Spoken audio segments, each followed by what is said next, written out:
Circular debt जो था, जब हमारी हुकूमत गई तो वो तकरीबन 1100 अरब के करीब था। आज वो 2400 अरब हो गया। हालांकि आपकी तो नेक हुकूमत थी जिसमें चोरी नहीं होनी थी, चोरी नहीं हो रही थी, चोरी नहीं होती थी, तो फिर ये सर्कुलर डेट कैसे बढ़ता चला गया?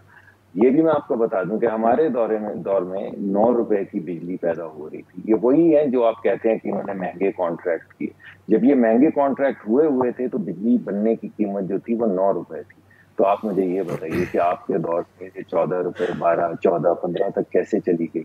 आप टैरिफ को देख लें, ये तो वही प्लांट है जो महंगे हम करके गए थे। तो उस वक्त ये 9 रुपए में कैसे चल रहे थे? उस वक्त 12 रुपए का टैरिफ का मतलब होता है वो कीमत जो लोग अदा करें, वो 12 रुपए थी। अब इस वक्त जो है वही कीमत जो है वो 17 रुपए, 16, 17 रुपए हो चुकी है, और इस महीने के आखिर तक वो 20 तक चली जाएगी। तो आप मुझे बताइए कि ये क्या कारकर्दगी है? आप किस चीज को देखेंगे? ना आप लॉसेस कम कर सके, डॉक्टर साहब मैं रिस्पॉन्ड कर लूं सर? नहीं, पहले ऐसे नहीं, मैंने आपकी पूरी बात सुनी। डॉक्टर साहब पूरा टाइम कैलकुलेट कर लेना, आपके पास कितना टाइम है, मेरे पास कितना है। थोड़ा सा उन्हें भी बात डॉक्टर साहब आप इतना ज्यादा बोलने के बाद, इतने इखलाक की गुफ्तगू करने के बाद आप कहें कि आपको बोलने का मौका नहीं दिया जाता, ये थोड़ा सा अनफेयर हो जाएगा। दोस्त हैं तो मुझे मौका दे दें, अगर आप रुकेंगे। आप भी मेरे दोस्त हैं इसलिए आप बोल रहे हैं सर। फिर मैं रुक जाऊं, आप बोल लीजिए। Thank you so much doctor. ये बताइए जी, अगर इतने ज्यादा होता पता है क्या, एक होती है पीछे एथिकल, एक विल होती है कि जी मैंने इलेक्शन जीता है, मैंने हुकूमतें सीटें जीती हैं और मैं जाके प्राइम मिनिस्टर बन गया, फिर मैं अपनी काबीना बनाता हूँ, फिर मैं एक प्लान ले आउट करता हूँ। एक होता है कि अचानक मैंने बैक डोर से एक चैनल डिप्लोमेसी से गेम बनाई, एक साजिश के नीचे मैं अचानक बैठ गया। अब समझ लग नहीं रही करना क्या। आते साथ ही क्या फ्यूल प्राइसेस, ओ हो 3 महीने पहले फ्यूल प्राइसेस रोक दी क्योंकि हमें इन्होंने फंसाना था, अब हमें 40 रुपये बढ़ाने, कैसे बढ़ाएंगे? अब अचानक से फ्यूल प्लांट्स बंद हो गए, बिजली कम होना शुरू हो गई है।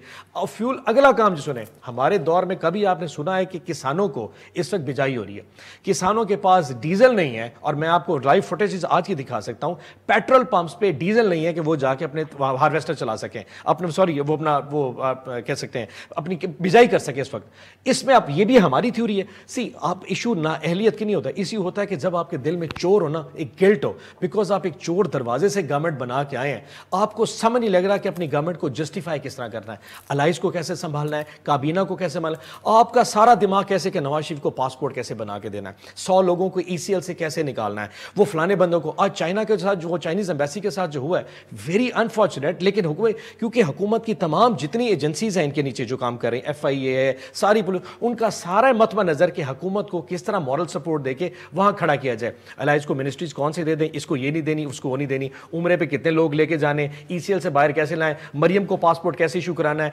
हमजा की जो वो मेड जा रही थी उम्रे के ऊपर, उसको प्राइवेट के पैसे हटे लेकिन वहां पे सरकारी रिहाइश कैसे देनी है। सारी गवर्नमेंट का जहन वो ऐश वाले साइड पे है, लेकिन क्योंकि मोरल नहीं है, वो एथिकल, एक मोरल चाहिए होता ना, justification to lead the nation, वो नहीं है। अब जी हमने वो किया, इन्होंने वो किया, इन्होंने वो किया, 6 महीने तो दूर की बात है, 3 महीने बाद ये गवर्नमेंट अपने ही बोझ के नीचे। और मैं आज बता दूं, सबसे बड़ा बोझ पता कौन सा होगा? मरियम नवाज शरीफ। ये वो बोझ है जिसको ये उठा नहीं सकेंगे।